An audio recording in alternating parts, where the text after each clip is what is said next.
Tom is a sophisticated urbanite. Mark is but a humble country gent. Together, they each only know loneliness. When a strange colleague pays them a visit, can they rekindle lost feelings and find true companionship? Brought to you by Affinio and BuzzSumo, join us now for the latest installment in the continuing saga of The Marketing Companion. A humble country gent. Gee, Scott, I'm not so sure about that one, but let's give Scott Monty an applause, a little bit of applause for the amazing job he does on our intros. Thank you very much. And indeed, I am Mark Schaefer. And I'm so delighted to be with you today, here broadcasting high atop Rockefeller Center at the beautiful Marketing Companion Studios. And I'm here, as always, with my rational and normally coherent co-host, Tom Webster. Normally, but today, hell no. A hot mess. And I love it. I love it. How are you, my friend? How's your summer? I've had a great summer. Very little travel, getting a lot done. I'm working on a new book, which I'm sure will be a subject of a future Marketing Companion episode or two. I'm pretty excited by it, and I know you've been working on a book too, right? I have been, yeah. It's I'm sort of working the talks first, and the book is going to come out of the talks. Yeah, I'm kind of doing that a little bit too. I'm going to be giving a speech in Pennsylvania in a few weeks. I'm going to be testing some ideas, and so now speaking of testing ideas, well, we've got such an amazing podcast today. I can't wait to get into our topic. Tom and I have both had some experiences on the web recently, which have kind of made us exasperated about what appears to be really a lack of critical thinking sometimes on the web.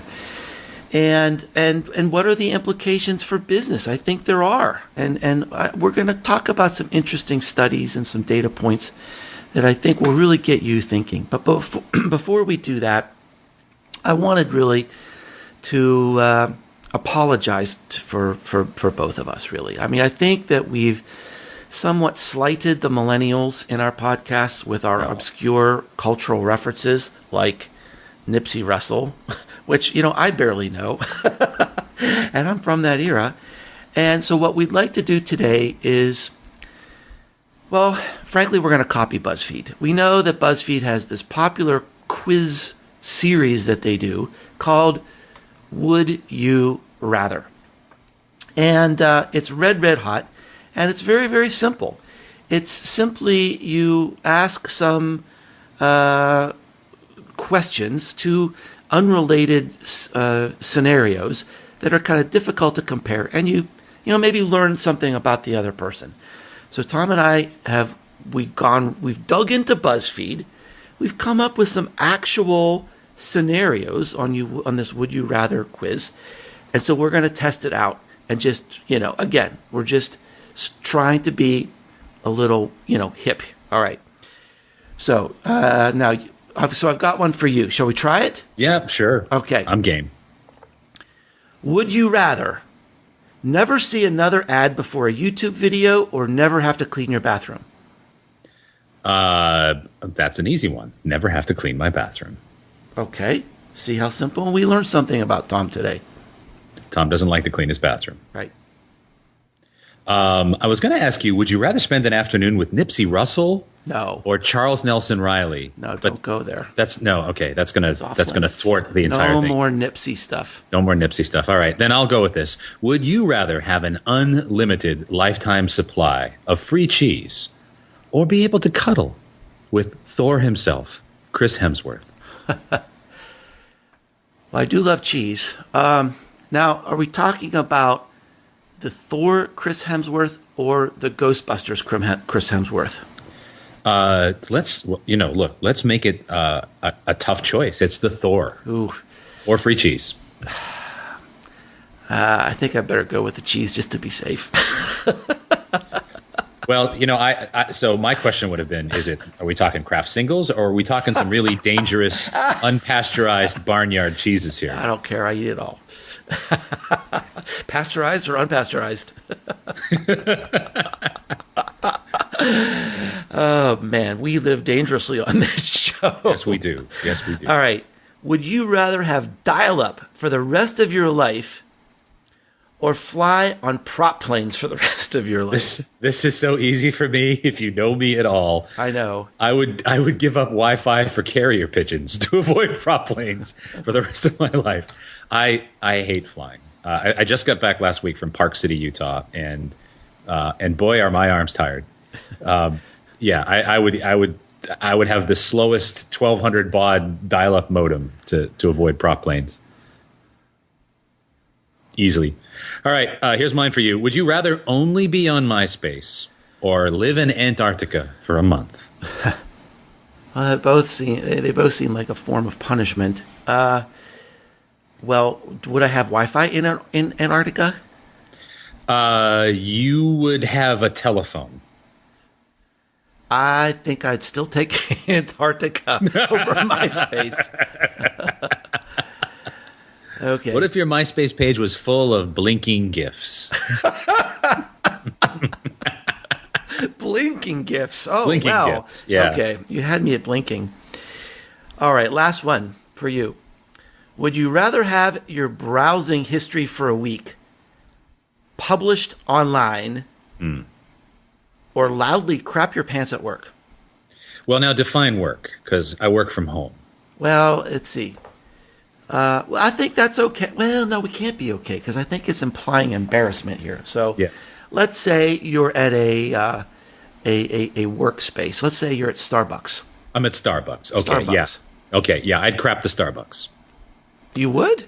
Yeah, I'd leave a trail of crap all over the Starbucks. Oh man, I'm like trying to find my happy place now. I'm just trying to get this out of my head. Quick. Well, What's the last one? I have to tell you why, because my browser history is full of pages like, how do you clean up crap from Starbucks? All right, here's the last one. Would you rather share a toothbrush with your partner for the rest of your life or share underwear with your partner for the rest of your life? Well, that's kind of an easy one, because, it doesn't say the same underwear. It's not like no, just that's underwear in general. That's true. Well, I can rock a thong. I can rock a thong. That could be the title of your album. It's the title of my new book. I didn't mean to blurt it out. But I Can Rock a Thong by Mark. Well, there you go, millennials. We've related to you. There you go. I feel good. What more do you want? I feel so hip. Enjoy the show. Yes. I think we better get into the content before we alienate everybody between 18 and 80. So as I said, what I wanted to do to kick off this topic is we don't normally do this, but I'm going to go into some facts. It's kind of a change of pace for us, actually, referring to facts. Yep, I'm going to do it. And I want to refer to a study that was done a couple of years ago by UCLA. And what these psychologists did was they did a battery of tests for people who are heavy into the internet and people that really don't spend that much time on the internet. And they looked at a wide variety of personality traits. And one of the things that they found was they said, when we go online, we enter an environment that promotes cursory reading, hurried and distracted thinking, and superficial learning. Even as the internet grants us easy access to vast amounts of information, it's turning us into shallow thinkers, literally changing the structure of our brain. And one of the things they said in this study is that the brain actually changes quickly once you start using the internet a lot. Psychologists refer to the information flowing into our working memory as our cognitive load. Imagine filling a bathtub with a thimble.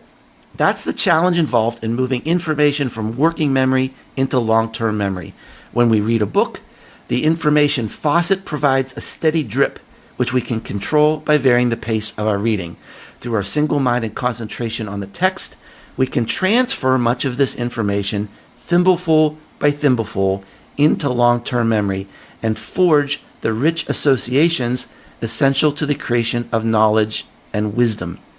On the net, we face many information faucets all going full blast. Our little thimble overflows as we rush from tap to tap. We transfer only a small jumble of drops from different faucets, not a continuous coherent stream. And we'll talk about some other studies. There was a book called Academically Adrift, which surveyed thousands of students and found that over time, the more they're on the web, they actually are losing their ability for critical thinking. So that's a little preamble, let us say, to our discussion today. And both you and I, Tom, have had a couple experiences that have left us like shrugging our shoulders, saying, "Oh, come on, what's this all about these days?" So let's kick off the discussion and tell us about your experience that kind of got this topic kicked off for us. Well, I will come back to the study that you mentioned in a moment, but I did have a brief exchange online with Gary Vaynerchuk, who's a fairly well-known internet personality, let's say, who is, he started a business around, I think they do influencer marketing and social programs and things like that. VaynerMedia. VaynerMedia. Yeah. And he posted a video. He posts a video every day. He has someone, I think, follow him around with a camera, seriously, to record things, to create content. I mean, he's a very prolific content creator. And he posted something the other day where he advised entrepreneurs not to go to college, that it's a bad idea to go to college because the things you need to learn to be an entrepreneur, you're not going to learn in college, and all you're going to do is rack up debt. And I've got to be honest here. I mean, I think Gary says a lot of things that I think are motivating. He gives you sometimes that tough medicine that we all need. But I disagreed with that pretty wholeheartedly. And this isn't just because I have some sheepskin and I was sort of being elitist about it. The stats are irrefutable. If you look at sort of National Bureau of Labor of Statistics information and other things provided to us, we're going to refer to statistics and actual data twice in one program. A milestone. The data here are absolutely irrefutable. If you do not have a college education, you don't make as much money. In fact, you make significantly less money. And while I understood the spirit of what he was saying, that if you're an entrepreneur, you don't need to rack up all this debt, you still ought to have a backup plan. And if you don't have a college education, your backup plan is not very robust. And given how stark the statistics are for people who have a college degree and don't have a college degree in terms of unemployment and in terms of average salary, the data is just absolutely irrefutable. And while I think it's true that there are outliers, right? There are outliers that have, not gone to college or dropped out of college. And including people I know, people I love very dearly, have been very successful without a college degree. But But please let us understand, they are the exceptions. And Gary, so what was the response? So you issued a response, and then did people beat you up? Gary came back and disagreed with me a couple times. The people in the thread didn't really beat me up too much, but the thread was, overwhelmingly agreeing with Gary. And I think just to close this off really quickly, where I do agree with Gary is that college debt can really be crippling, and maybe you don't need to go to the most expensive school or even a mid-price school to achieve what your goals are.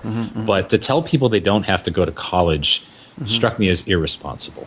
And interesting. This is kind of a side note, but certainly I think relevant. I actually saw a statistic about this, Tom, that the people that are having the trouble paying back the debt aren't the ones that graduate. It's the ones that take out big loans and don't finish. So they've got the debt, but they don't have the job. Yeah. So just to put the debt thing in perspective and kind of, I guess, maybe support your point.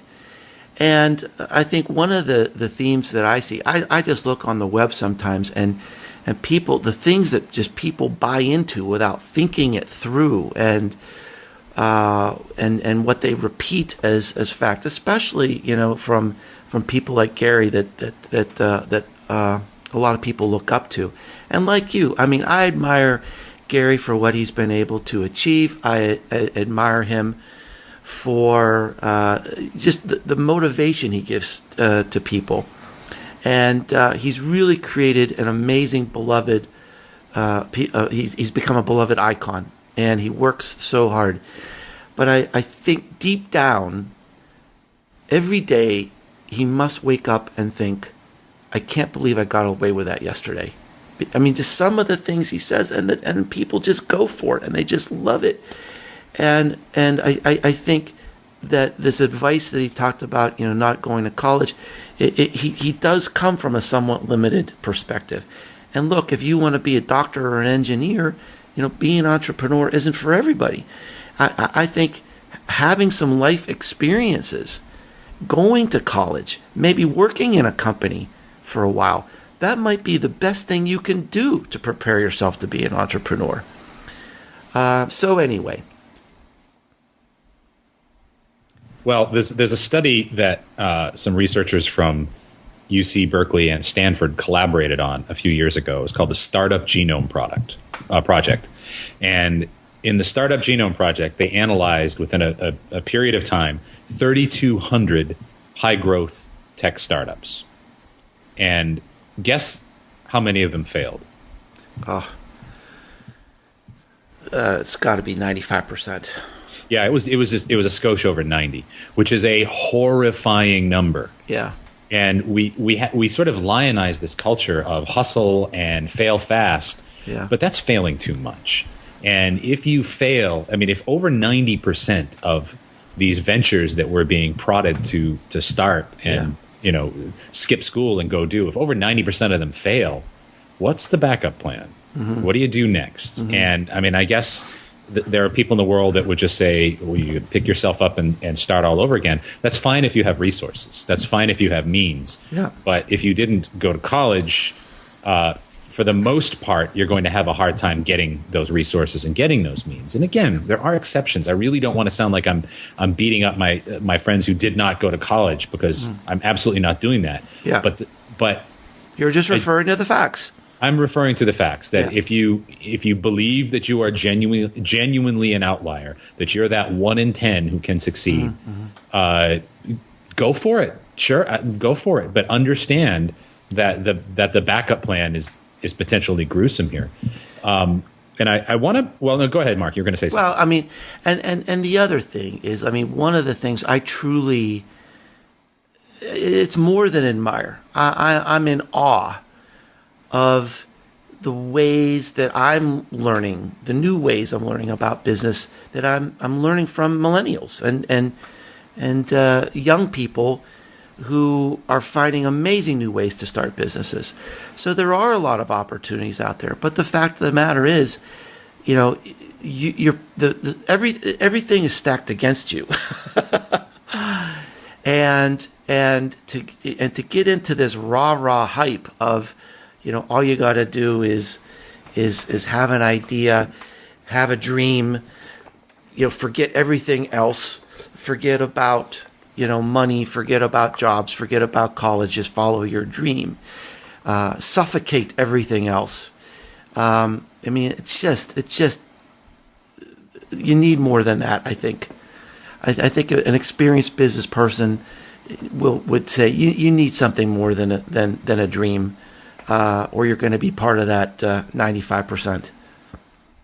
Well, I'll tell you a way to improve your odds. Tell me. Use Affinio.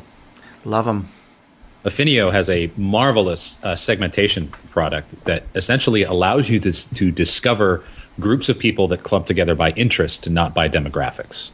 It's absolutely valuable for what I do in my business. It's valuable if you're in social media. It's valuable if you are in market research. It's valuable if you're in branding, to be able to find like-minded people, not just the Gary V's and the Mark Schaefer's of the world, but the people who actually relate and enjoy products and share other things in common, and find out what those people have in common and create marketing for them that actually, surprise, appeals to them and talks about their interests and not just about the product itself. And I think the power of their segmentation engine and just how easy it is to form these segments and clusters was kind of mind-blowing when it was shown to me. So thank you for being a wonderful sponsor of the Marketing Companion. And that's Affinio. They are a hot company. AFFINIO. You did come up with a jingle. It's going to be different next time. Okay, good. Well, continuing the discussion, we certainly don't mean this to be, a Gary V. Rant session. And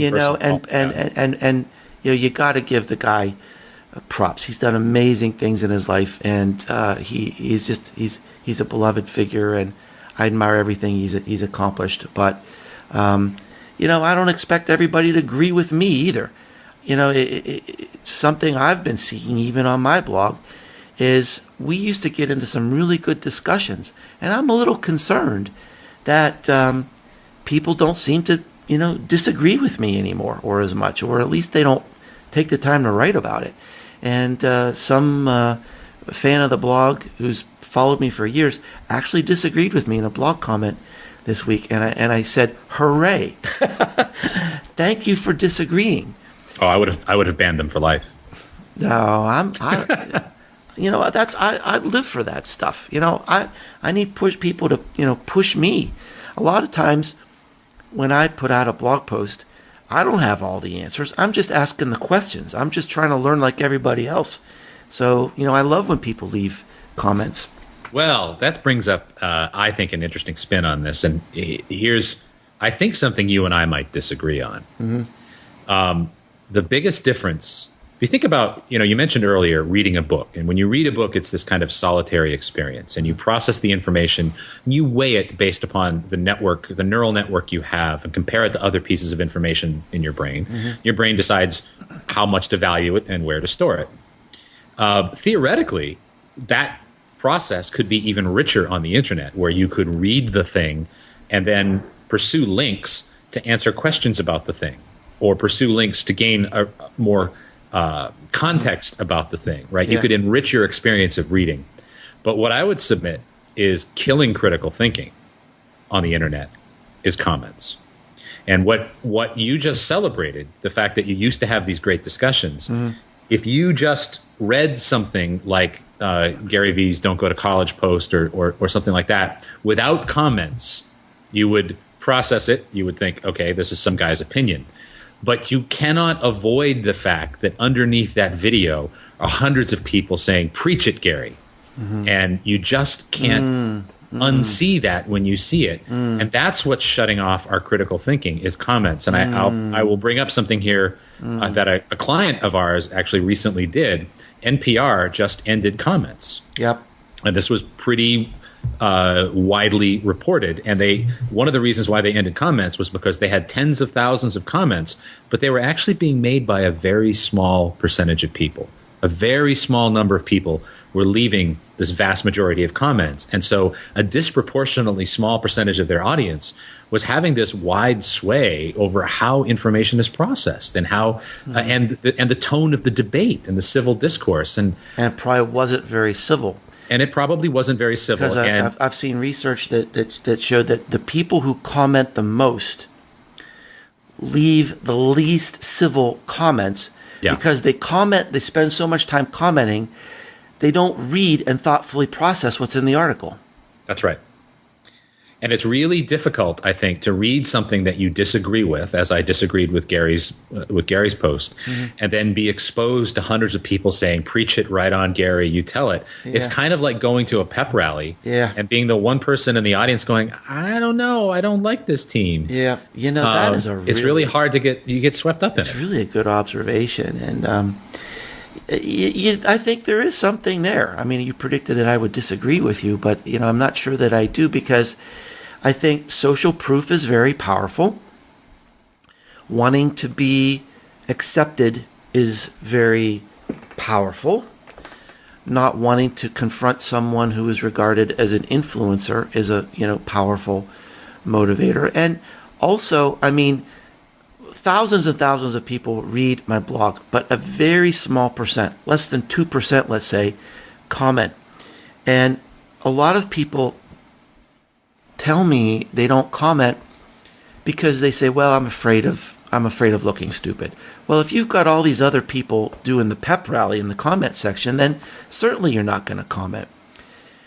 Well, I think that there is something to that. I mean, I try to go out of my way to create a safe place in the comment section by really encouraging people whenever they disagree with me. And trying not to be defensive. I don't always succeed, I suppose, but that's a really interesting dynamic. And so I've also been thinking about, what does this mean to us in business and in marketing? And I think this discussion is so timely because I've seen a couple studies in the last few weeks. In fact, there was an article in the Wall Street Journal, I believe it was yesterday, that talked about that companies, so much work is being automated now. And so instead of having an emphasis on people that can do robotic kind of tasks that are now being automated, more and more the human component in the organization is depending on soft skills. And that's completely opposite of what's happening because people are losing these soft skills that as we talked about from the UCLA study. People are hurried, they're distracted, they're learning in a superficial way, they're managing relationships through text messages instead of human conversation. They're becoming less critical thinkers. And so the article I read was talking about how companies are actually investing more now in getting into the soft skills side of the business of the applicants because that's becoming more important in an automated world. Isn't that fascinating? It's super fascinating, yeah. And I think it's funny, when I got my MBA, it was the soft skills that everybody hated. Everybody wanted to get right back into operations and investments and things like that. It was the soft skills that people hated, but more and more, it is the soft skills that decide how far you go. Into management if you desire to be a manager. It's the soft skills that everybody's in sales, whether you like it or not, and that's part of that as well. The other thing too, I mentioned earlier about the comments and how it can seem like a pep rally. I don't want to sell that kind of thing short either. There's another phenomenon that happens where sometimes you can get loads and loads of comments that sound absolutely rational and provide incredible social proof. But you have to look at it this way. Let's say, and I'll stop using Gary as an example. Let's say that I'm going to use you, Mark. Now, let's say that I come out with this radical diet plan, and I just say, look, if you eat nothing but Snickers bars, it's actually going to send your body into a fat rejection mode. Look at me. I'm skinny and I eat nothing but Snickers bars. What's going to happen is there are going to be people out there who have followed me because maybe they've had a similar experience, and they're sort of joined this tribe of people who eat nothing but Snickers bars. And so if I post this, and all of a sudden 200 people say, these are my results, here's a picture. These are my results, here's a picture. You read all that, and what your brain does is says, well, I guess I don't need to look this up. Here's 100 people that have before and after pictures of eating nothing but Snickers. But in my business, we have a saying, and that saying is the plural of anecdote is not data. And just because someone attracts a tribe of people that have shared a similar experience does not mean that that experience is a representative experience or that it has anything to do with you. But it can be really difficult to see past that when you read story after story after story that appears to agree with this. The key here is don't just accept the stories, do the research. Nobody does that. I mean, those days are over. And I think that's one of the things that we have to come to grips with as marketers is this is the way of the world now, that these stories, let's call it social proof, people are so overwhelmed with information. They're paralyzed. And I was talking about with another marketer this week about this condition where people sometimes get paralyzed from making a purchase because they feel guilty because there's so much information on the web that they think they should have perfect information. They should make the perfect decision. It's inexcusable that they just have to research it so much to make the right decision. And then they don't do anything because they're overwhelmed. And in this environment, people are hungry for clues on what to do, who to follow, who to believe. So they look at how many Twitter followers do they have? How many stories are supporting this person? And you can make a lot of that stuff up. And that's kind of the world that we live in today that I think is really one of the inhibitors of critical thinking, is that we're in such a frenzied mode to keep up that maybe we don't even know what's right, what's good, what's correct, what's accurate anymore. Maybe we don't even care because we just think, well, it's good enough, let's move on. Well, you've thoroughly bummed me out. No, we need to end the show on a high note. Why don't you end the show on a high note? Why don't you sing another song? AFFINIO. It's a video. And what about BuzzSumo? Do you have a jingle for them? BUZZ. Sumo. Well, you've got your own style, Tom. I do. You have a consistent style. Inimitable. Yeah. And we do love BuzzSumo. BuzzSumo has actually become one of the platforms I am using most of all now with me and my customers. And because we are in this competitive and frenzied world where we're trying to stand out, you got to give yourself an edge with the best data that you can. And the data, the way that BuzzSumo slices and dices their analysis for you, it's remarkable and it's unprecedented. And they've got an amazing discount on their site if you enter marketing-companion in the where you put the code. You get a 20% discount on their product. And plus, don't even worry about the subscription. Go look at their site because they've got tons of great free stuff that you can read and learn about. And so be sure to check out both Affinio and BuzzSumo. They're so kind. They've been so wonderful in supporting our podcast, and these are really people we believe in. And thanks for listening. We so appreciate all of the time that you spend with us. And if you get a chance and you kind of have a moment, why don't you leave us a review on iTunes? We'd love to hear from you. And Mark Schaefer, and Tom Webster. We're gonna connect with you next time on The Marketing Companion.